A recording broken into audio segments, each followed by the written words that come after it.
আমার নাম মানিকা। আমার রূপ ছিল চোখে পড়ার মতো, কিন্তু বিয়ের পর থেকে এক অদ্ভুত ঘটনার সম্মুখীন হই আমি। আমার শ্বশুরমশাই প্রতিদিন রাতে কোনো না কোনো অজুহাতে আমার ঘরে আসতেন আমার সেবা যত্ন নেওয়ার জন্য। আমার জীবনের এই সত্য কাহিনী শুনলে আপনারাও হয়তো অবাক হবেন। আমার সাথে বিরাট প্রতারণা করা হয়েছিল। রোহান নামের যেই ছেলের সাথে আমার বিয়ে হয়েছিল, ফুলশয্যার রাতে দেখি সে আমার ঘরে নেই, বরং সেখানে উপস্থিত অন্য এক যুবক। ফুলশয্যার রাতে আমি যখন আমার স্বামীর জন্য অপেক্ষা করছিলাম, তখন আমার শ্বশুর মশাই রোহানকে অর্থাৎ নিজের ছেলেকে সঙ্গে নিয়ে আমার ঘরে প্রবেশ করে।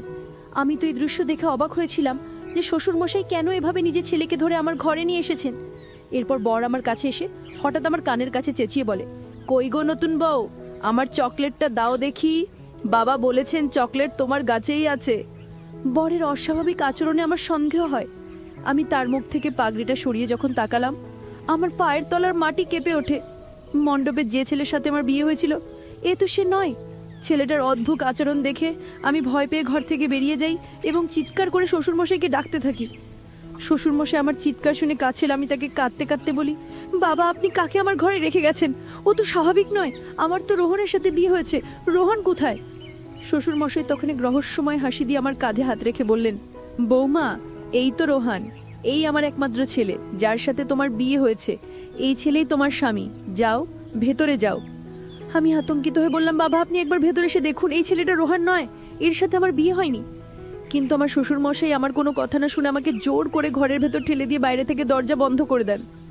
সারা রাত আমাকে সেই অস্বাভাবিক ছেলেটির সাথেই কাটাতে হয়।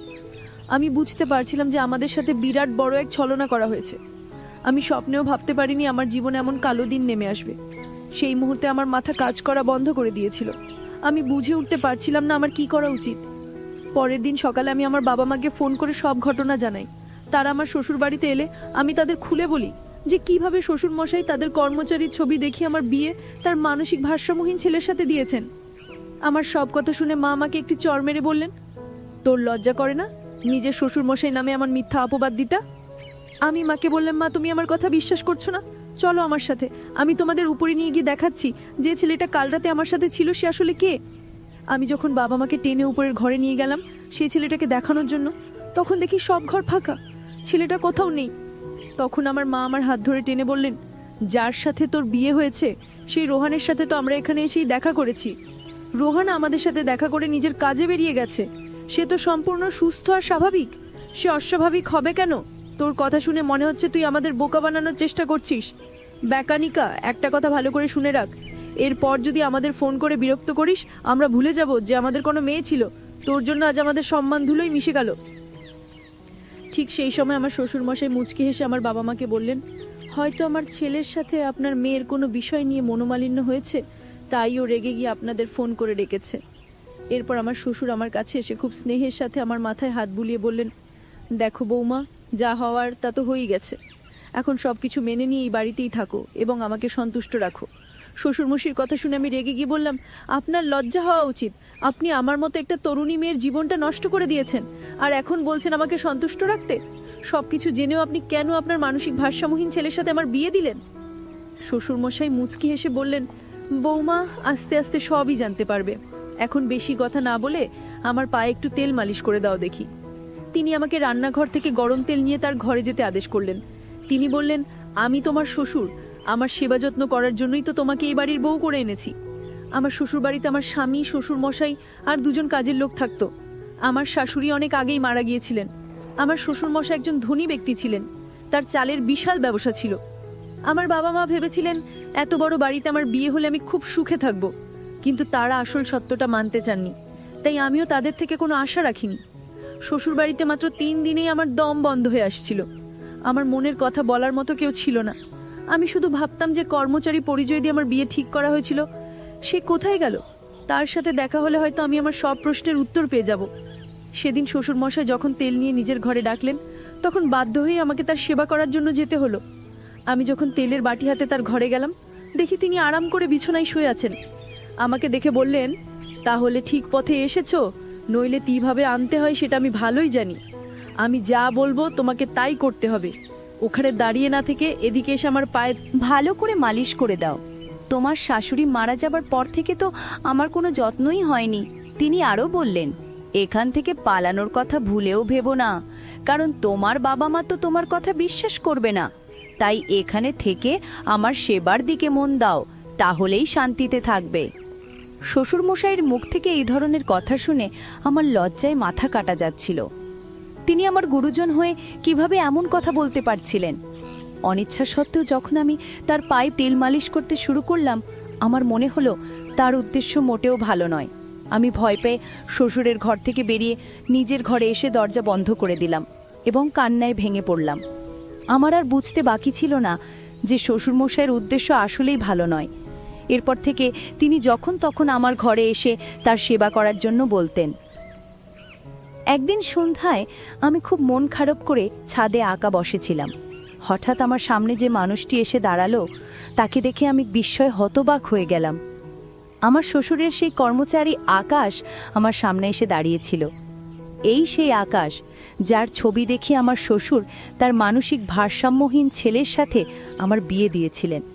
সেদিন আকাশকে দেখে আমি তাকে জড়িয়ে ধরে অনেক কেঁদেছিলাম। আকাশ আমাকে সব সত্যি কথা খুলে বলল। সে জানায় আমার শ্বশুরমশাই তার ওপর খারাপ নজর রেখেছিলেন। যেহেতু তিনি বয়স্ক, তাই সরাসরি আমাকে বিয়ে করতে পারতেন না। তাই আমাকে নিজের কাছে পাওয়ার জন্য তিনি আকাশের ছবি দেখিয়ে তার মানসিক ভারসাম্যহীন ছেলের সাথে আমার বিয়ে দেন। আমার প্রথম দিন থেকেই শ্বশুরমশাইকে নিয়ে সন্দেহ হচ্ছিল, কারণ তার তাকানোর ভঙ্গি আমার ভালো লাগতো না। কিন্তু তিনি যে এতটা নিচে নামতে পারেন তা আমি কল্পনাও করতে পারিনি। আমি আর আকাশ যখন ছাদে লুকিয়ে কথা বলছিলাম, ঠিক তখনই আমার শ্বশুরমশাই আমাকে খুঁজতে খুঁজতে সেখানে এসে হাজির হলেন। আমাদের দুজনকে একসাথে দেখে তিনি আকাশকে পুলিশের হাতে তুলে দেওয়ার হুমকি দিলেন এবং আমাকে বললেন, চি বৌমা, তুমি আমার বাড়ির বউ হয়ে অন্য একটা ছেলের সাথে ছাদে লুকিয়ে প্রেম করছো? তোমার কি এর সাথে কোনো অবৈধ সম্পর্ক আছে? শ্বশুরমশাই সব কিছু জেনেও আমার উপরে দোষ চাপানোর চেষ্টা করছিলেন। সেই সময় আকাশ আমার পক্ষ নিয়ে দাঁড়ালো এবং এমন এক সত্য প্রকাশ করলো যা শুনে আমার পায়ের তলার মাটি সরে গেল। আকাশ জানায় যে বিয়ের মণ্ডপে আসলে আমার বিয়ে রোহনের সাথে হয়নি, হয়েছিল তার নিজের সাথেই। কারণ রোহন মানসিক ভারসাম্যহীন হওয়ায় সে বিয়ের নিয়মকানুন কিছুই বুঝত না। তাকে মণ্ডপে বসালে সত্যিটা সবার সামনে চলে আসতো এবং বিয়েটা ভেঙে যেত। তাই শ্বশুরমশাই চালাকি করে তার কর্মচারী আকাশকেই বরের আসনে বসিয়ে আমার সাথে বিয়ে দিয়েছিলেন। বিয়ে হয়ে যাবার পর মুখ বন্ধ রাখার জন্য শ্বশুরমশাই আকাশকে 5 লক্ষ টাকা দিয়েছিলেন। আকাশ খুব গরিব ঘরের ছেলে হওয়ায় পরিবারের কথা ভেবে টাকাটা নিয়েছিল। কিন্তু পরে সে নিজের ভুল বুঝতে পারে যে টাকার জন্য সে আমার জীবনটা নষ্ট করেছে। তাই সে অনুতপ্ত হয়ে আমাকে সব সত্যি কথা বলতে এসেছিল। শ্বশুরমশাই এই পুরো পরিকল্পনাটি করেছিলেন শুধুমাত্র তার নিজের নোংরা উদ্দেশ্য পূরণ করার জন্য। তার ছেলে যেহেতু ভারসাম্যহীন ছিল, সেই সুযোগকে কাজে লাগিয়ে তিনি আমাকে বাড়ির বউ করে এনেছিলেন, যাতে তিনি আমার সাথে তার খারাপ ইচ্ছাগুলো পূরণ করতে পারেন। সব সত্যি জানার পর আমি শ্বশুরের সামনেই আকাশকে বললাম, সবার সামনে আগুনের সাক্ষী রেখে যখন তোমার সাথেই আমার বিয়ে হয়েছে, তাহলে তুমি কি আমাকে স্ত্রীর মর্যাদা দেবে? তুমি কি আমাকে তোমার বাড়ি নিয়ে যাবে? তখন আকাশ আমার সামনে হাত জোর করে বলল, ম্যাডাম, আমি খুব গরিব মানুষ। আপনি কি আমার মতো গরিবের সাথে সারা জীবন কাটাতে পারবেন? আমি আকাশকে বললাম, গরিব হলেও তুমি একজন সৎ মানুষ। তুমি আমার কষ্টটা বুঝতে পেরে আমাকে সাহায্য করতে এসেছো, এটাই তোমার সততার সবচেয়ে বড় প্রমাণ। আমার টাকা পয়সার কোনো লোভ নেই। আমি তোমার সততাকেই নিজের স্বামী হিসাবে গ্রহণ করলাম।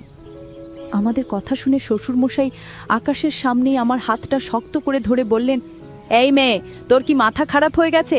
আমার এত বড় বাড়ি ছেলে তুই এই কাজের লোকটার সাথে থাকতে চাইছিস? বেশি বাড়াবাড়ি করলে আমি পুলিশ ডাকবো আর তোর বাবা মাকেও ডাকবো। সেই মুহূর্তে আমি শ্বশুরমশাইয়ের হাত ছাড়িয়ে নিয়ে আকাশের হাত ধরে বললাম, আপনার যাকে খুশি ডাকুন। আমার বাবা মা যখন আমার কথা বিশ্বাস না করে আমাকে একা ফেলে গেছেন, তখন তাদের আশা বা না আশায় আমার কিচ্ছু যায় আসে না। আমার বিয়ে যার সাথে হয়েছে, আমি তার সাথেই আমার শ্বশুর বাড়ি যাব। আর আপনি যদি আমাদের বাধা দেওয়ার চেষ্টা করেন, তাহলে আমি আর আমার স্বামী মিলে আপনার নামে পুলিশি অভিযোগ জানাবো। সেদিন আমার প্রাক্তন শ্বশুরমশাই আমাকে আটকানোর অনেক চেষ্টা করেছিলেন, কিন্তু আমি তার কোনো কথা শুনিনি। বরের সাথে চলে আসার আগে আমি তাকে বলেছিলাম, আপনি যে আমার সাথে প্রতারণা করেছেন সেটা হয়তো আমি সহ্য করে নিতাম, কিন্তু আপনি যে এতটা নিচু মানসিকতার মানুষ তা আমি ভাবতেও পারিনি। শুধুমাত্র নিজের ইচ্ছা পূরণের জন্য আপনি নিজের মানসিক ভারসাম্যহীন ছেলের জীবনকে ঢাল বানিয়ে আমাকে মিথ্যে অভিনয়ের মাধ্যমেই বাড়িতে এনেছিলেন। আমি চাইলে এক্ষুনি আপনার নামে পুলিশে নালিশ করতে পারি, কিন্তু শুধু আপনার ছেলে রোহনের মুখের দিকে তাকিয়ে আমি আপনাকে ছেড়ে দিচ্ছি। কারণ আপনাকে জেলে পাঠানো হলে আপনার ছেলেটা একা হয়ে যাবে। কিন্তু মনে রাখবেন, যদি আপনি ভবিষ্যতে আমাকে বা আমার স্বামীকে বিরক্ত করার চেষ্টা করেন, তাহলে পুলিশের কাছে যেতে আমি এক মুহূর্ত দ্বিধা করব না। তিনি এতটাই নির্লজ্জ ছিলেন যে যাবার আগে আমার স্বামীর কাছ থেকে সেই 5 লক্ষ টাকাও ফেরত নিয়েছিলেন। এরপর আমি আমার স্বামীর সাথে তার বাড়িতে চলে আসি। কিছুদিন পর আমার বাবা মাও আকাশের বাড়িতে, অর্থাৎ আমার নতুন শ্বশুর বাড়িতে হাজির হয়েছিলেন। সেদিন তারা নিজেদের ভুলের জন্য আমার কাছে ক্ষমা চেয়েছিলেন এবং আমাকে তাদের সাথে বাড়ি ফিরে যেতে বলেছিলেন। কিন্তু আমি তাদের সাথে যাইনি, কারণ আকাশের সাথেই আমার বিয়ে হয়েছিল এবং তার সাথেই আমার সংসার। আমি এখন আমার স্বামীর সাথে অনেক ভালো আছি। আমার স্বামী গরিব হতে পারে, কিন্তু তার মনটা অনেক বড়। সে আমাকে খুব ভালোবাসে এবং সুখে রেখেছে। এই পৃথিবীতে যে কত বিচিত্র ধরনের মানুষ আছে তা বোঝা সত্যিই খুব কঠিন। আমি কখনো স্বপ্নেও ভাবিনি যে আমার সাথে এমন কিছু হতে পারে। ছোটবেলা থেকে আমার স্বপ্ন ছিল এক ধনী পরিবারে বিয়ে করা, কিন্তু সেই ধনী পরিবারে বিয়ে করার পরিণতি যে এতটা ভয়াবহ হতে পারে তা আমার কল্পনার বাইরে ছিল। যাই হোক, আমি এখন একজন সাধারণ মানুষের স্ত্রী হয়েও অনেক শান্তিতে সুখে আছি।